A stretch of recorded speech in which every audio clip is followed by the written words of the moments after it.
એ લીટી 2-4 દી બહાર નો નીકળતો.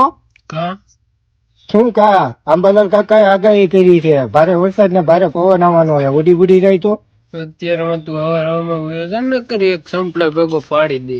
એટલે ભાઈ તું આ લીટી જેવો થઈ ગયો, તને એમ નથી લાગતું થોડુંક ખાવા પીવાનું રાખવું, જીમ બીમ જોઈન કરવું, બોડી બોડી બનાવવું?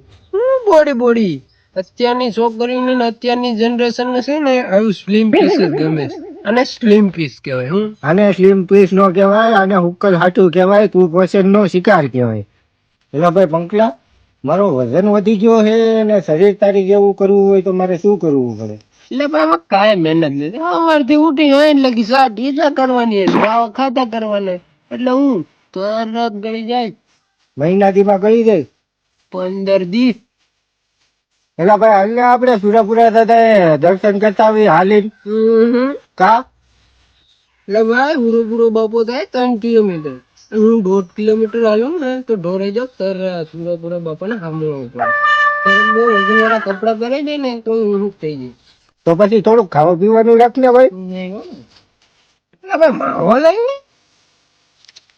એટલે ભાઈ તું આ હુકર હાથીકા જેવો થઈ ગયો છે, હવે તો માવા મૂકી દે. એટલે ભાઈ હું કદાચ ખાટલા પર થઈ જાવ ને, મારો રામદેવ પીર એવું ન કરે, પણ કદાચ ખાટલા પર થઈ જાવ ને તો આ માવો તો ન જ મૂકવું.